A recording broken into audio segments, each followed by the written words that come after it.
is According to Callus. This is the After Primary Special, episode 192. So let us talk about what exactly happened. Now, I'm going to tell you, I paid close attention to a few elections and the others, there's just too much going on. Now, I could go to the trouble to look everything up, but what fun would that be? Let's just say I got some of what I wanted and some of what I didn't. But as we are in politics, we are used to getting 51%. So let's go forward. So the important elections,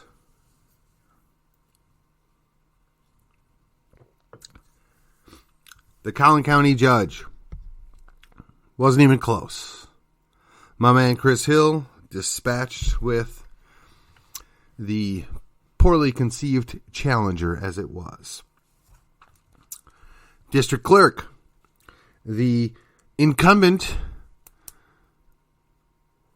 suffered a 35% return.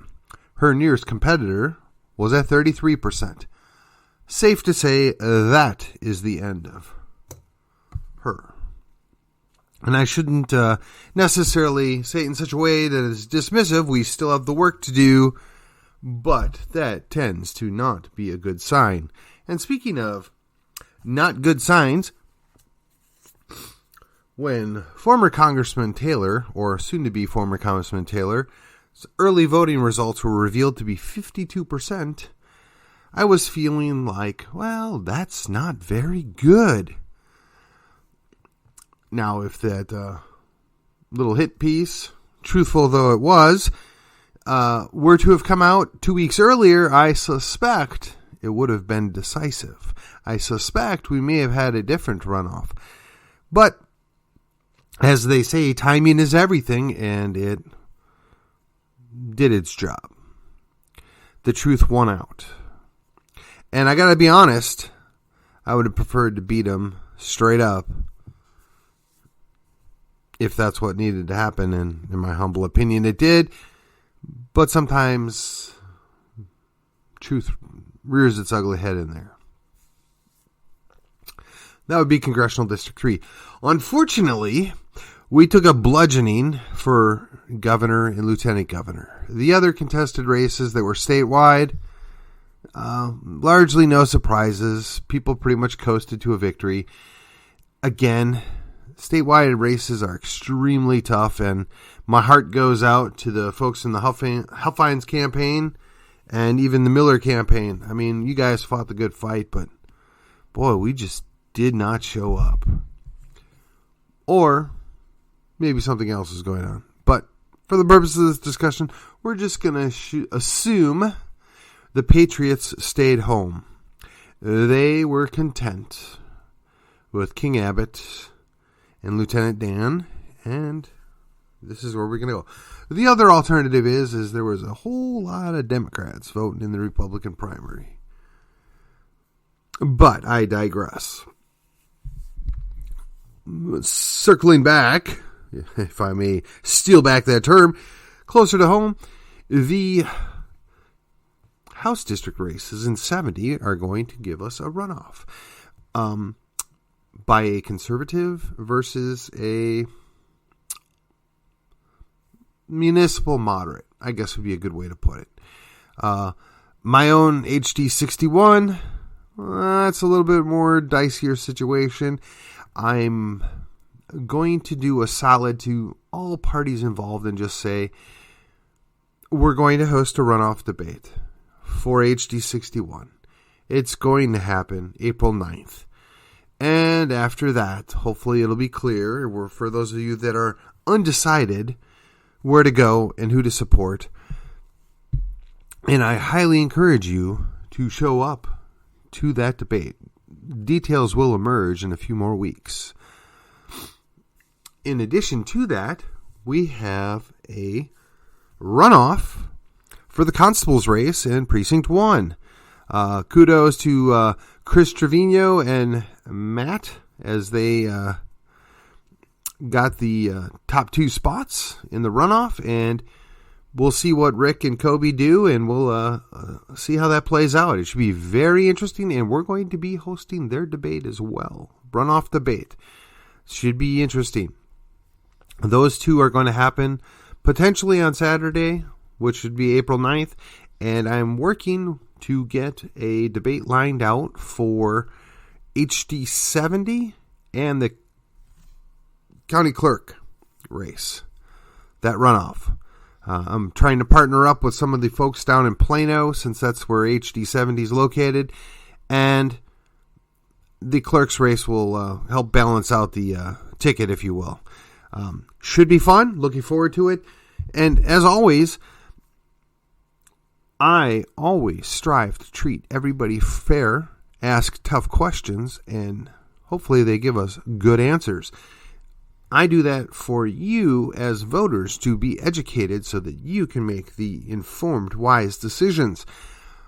I take my time on my podcast very seriously, in the sense that when I advertise events, I want everybody to be fairly and objectively treated. However, when I am on my own show, I'm a little bit more aggressive, a little bit more fun, a little bit more open-ended about it. But as a courtesy to all the candidates involved, I am going to throttle back on that.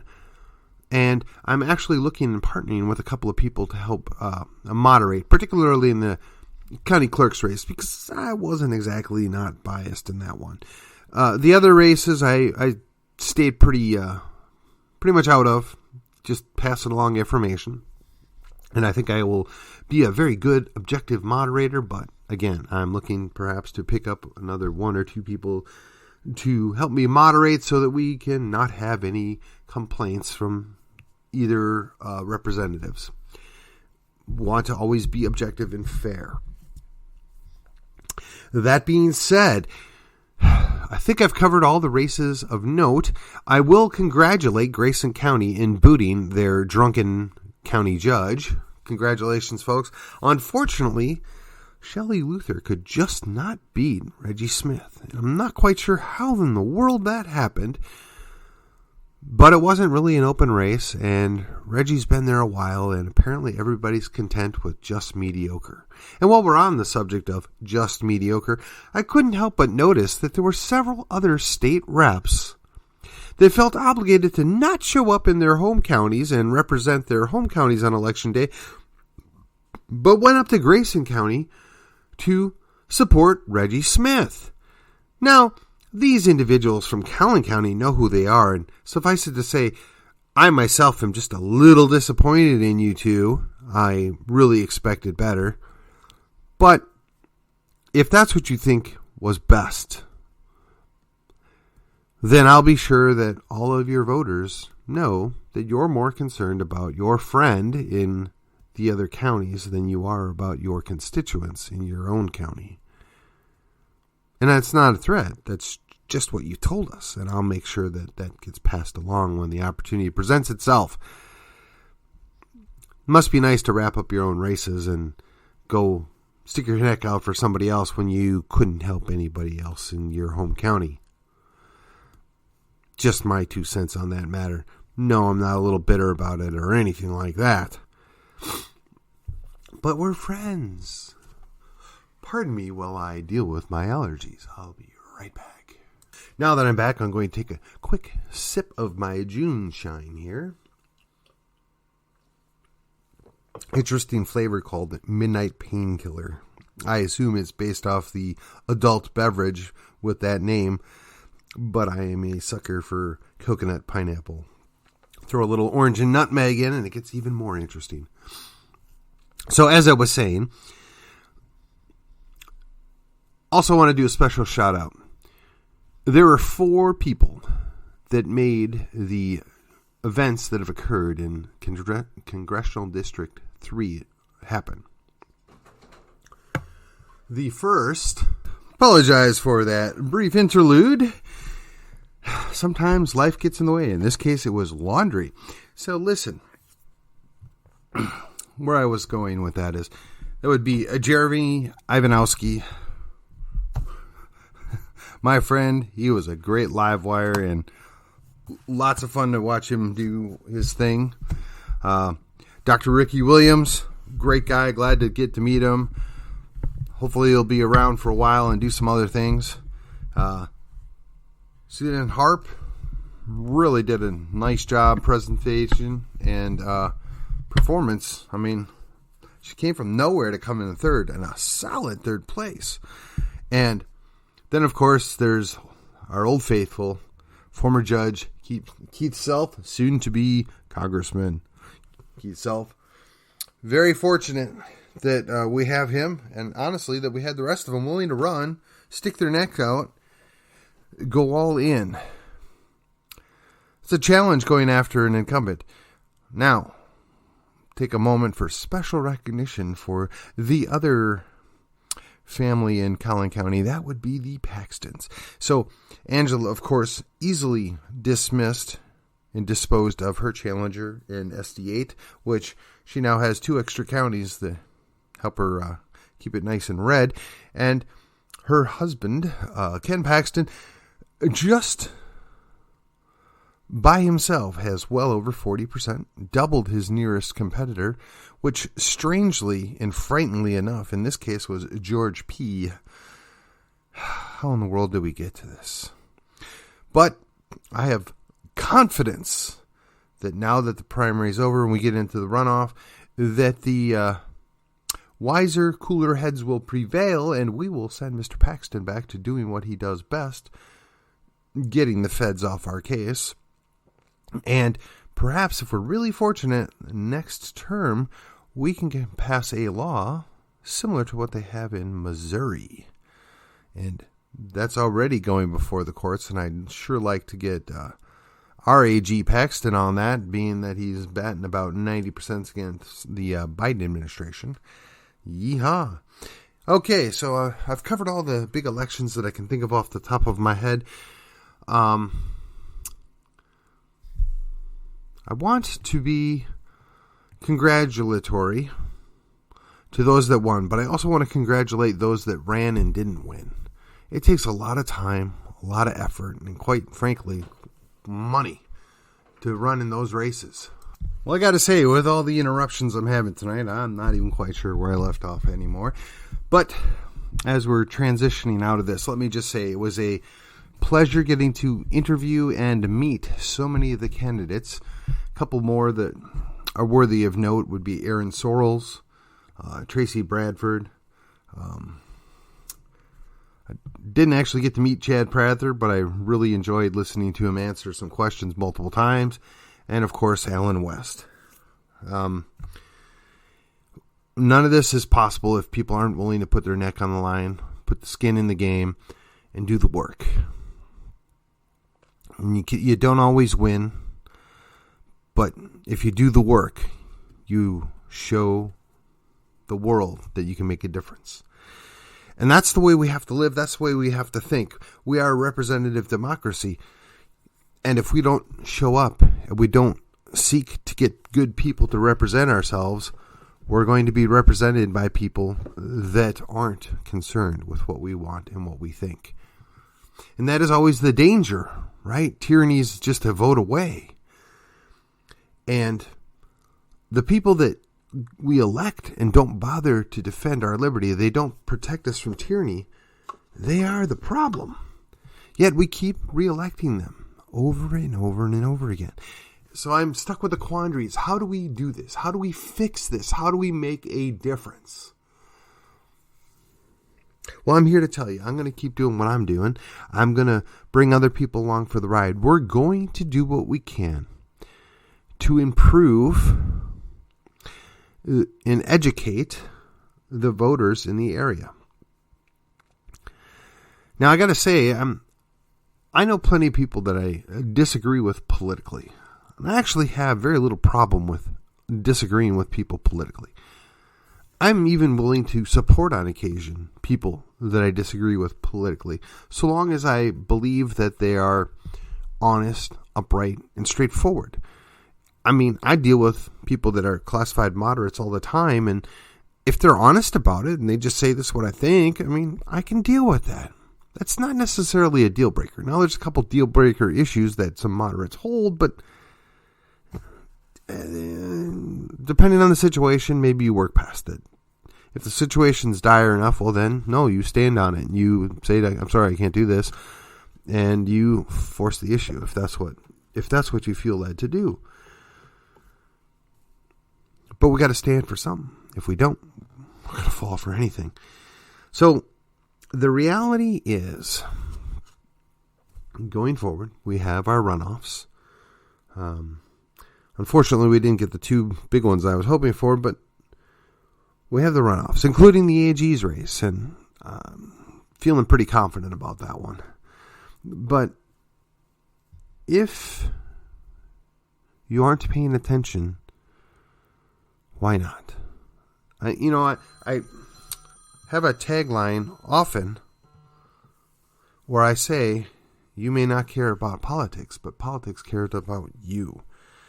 And if you don't believe me, just try and not pay your taxes. Just try and ignore a law. Just try and live your life without having somebody step inside and try and make you do otherwise. I mean, it's to the point now you can't do things in your house without getting permission from the city you live in.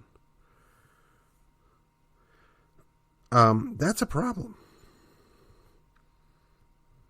It's a real big problem. Because if you're not able to own your own home and you're going to continue to rent it, you're really never, ever going to have anything that's your own. Now, I know our friends in the Great Reset are all about that, right? And they're going to sell us on the idea that you can be happy without owning anything, with nothing to call your own. But I'm here to tell you, that's not what I want.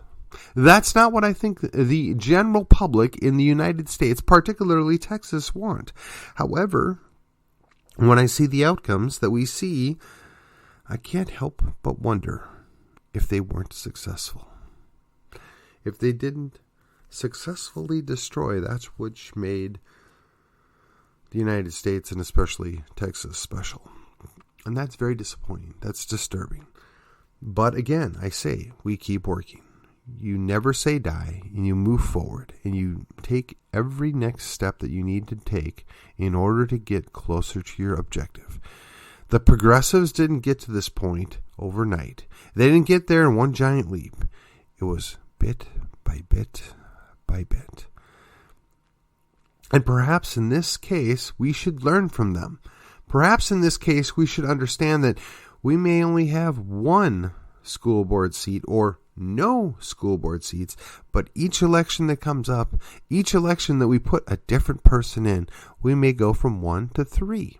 We may go from 0 to 1 or 2. Same thing with a city council.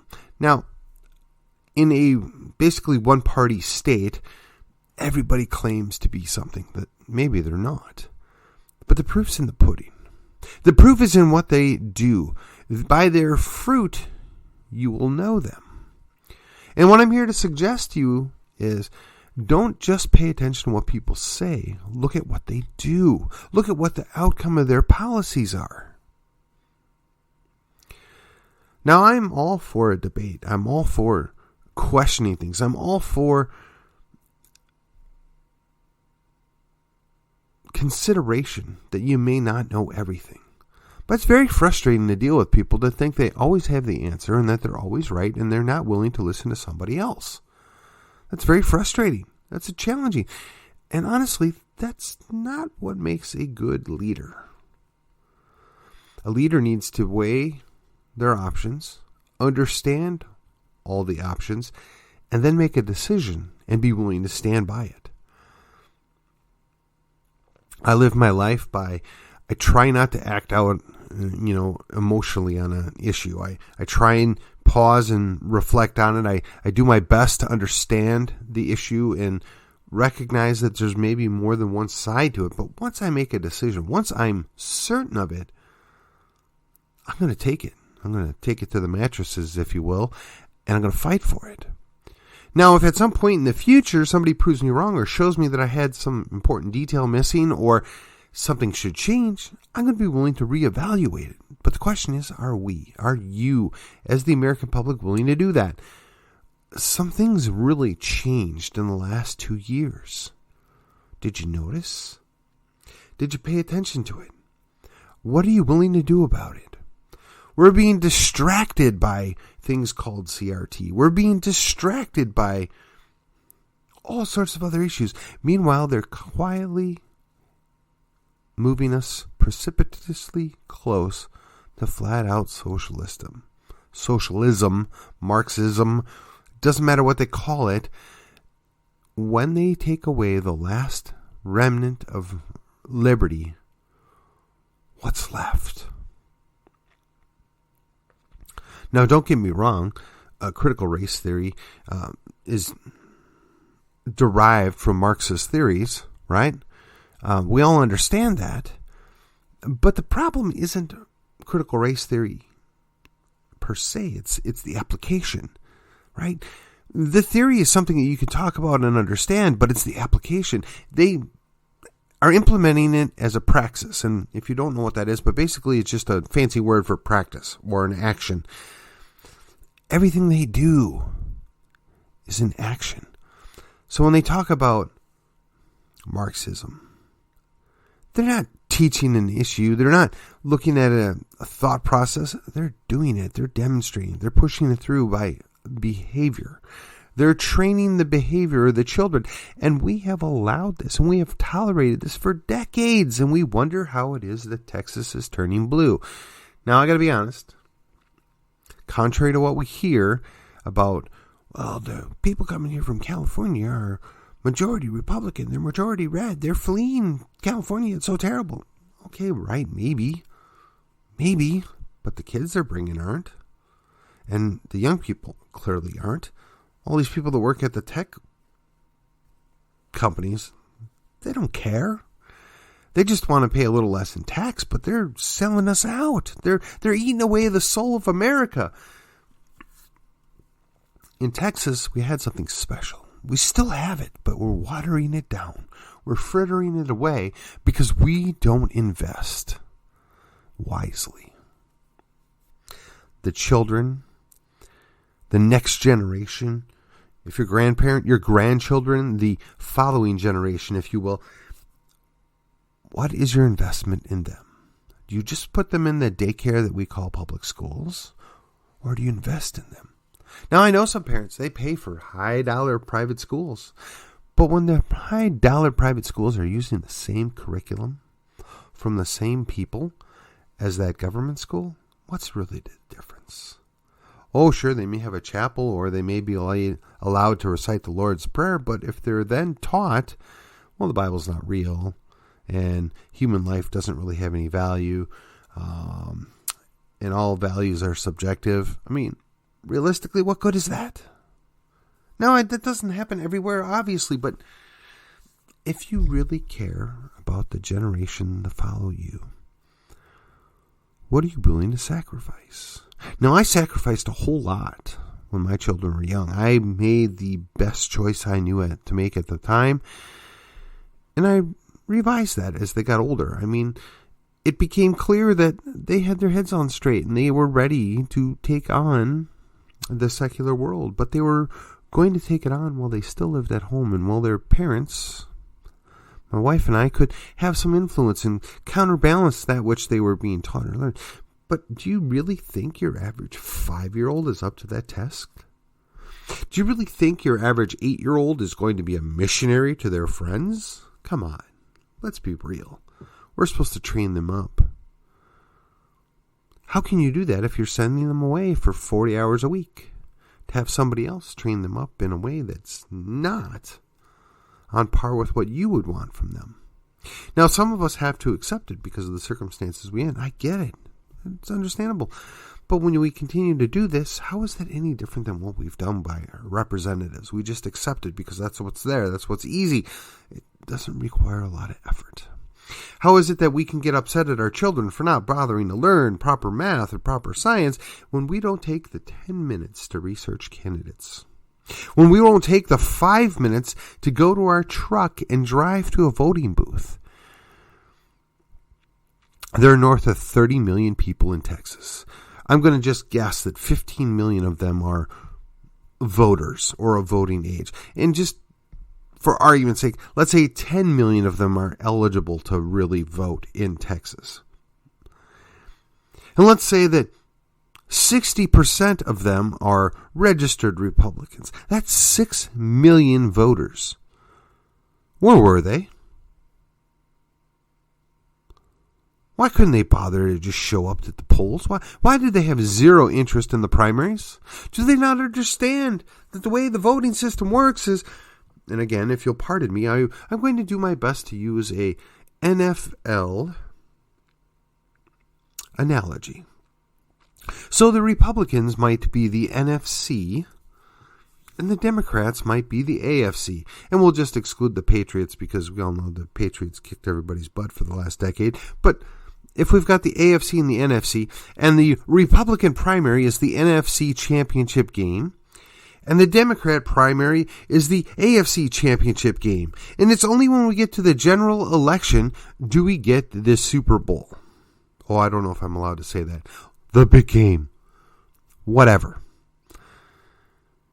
If you always go with, and I'm going to throw back to my day and age, right?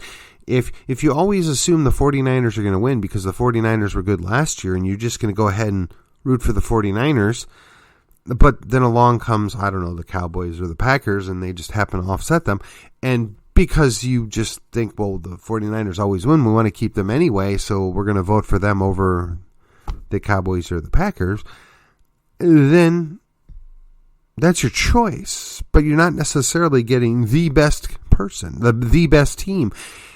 Maybe some fluke play happens where a catch wasn't a catch, or somebody was in bounds and they were really out of bounds, or vice versa. And then you get that candidate. Right? So if you're a good NFC team family, you're going to vote for or root for the NFC team no matter what, which is what your Republican representative is.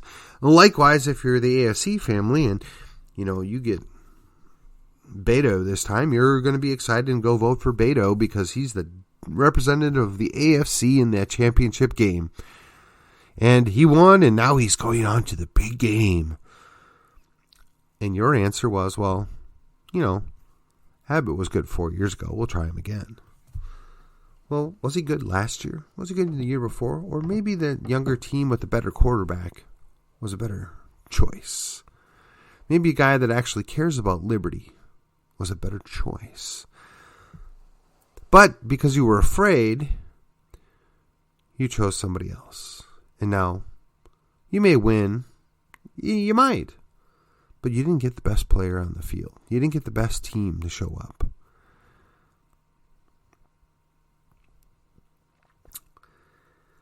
And that's what we're stuck with. And we continue to accept subpar results. And then our children get subpar educations. And they grow up expecting nothing better than what they have always had. And because we settle, they settle. And the next generation settles. And then the next thing you know, we're living some dystopian future that we all read about in the 80s and said, that'll never happen here.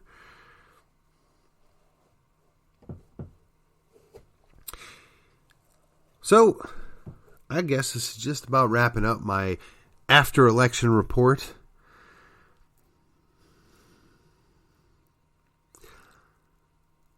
I sincerely hope that the runoffs are productive and have good turnout and we actually get representation that we deserve. But unfortunately, I think we're going to get the reputation we deserve. Because our people don't show up, our people don't care, and they just don't want to put in the effort. They want to just be able to press play and get it right away. And that's just not the way the world works. In the coming months, we're going to start rolling things out with Constitutional Texans. We're going to start doing additional things through my podcast, through different avenues that come about. But know this, I don't care what side of the aisle you're on. I don't care if you're, let's put it this way. I will engage and I will treat you with respect no matter what side of the aisle you're on or no matter what your political affiliation is. But what I want when we're having a conversation is for you to be able to articulate why you think what you think and why you believe what you believe. If you're willing to do that, we can have a great conversation and stay very respectful. As a matter of fact, I believe one of the most important things that we can do that everybody seems to forget is you can be in disagreement without being disagreeable. It doesn't have to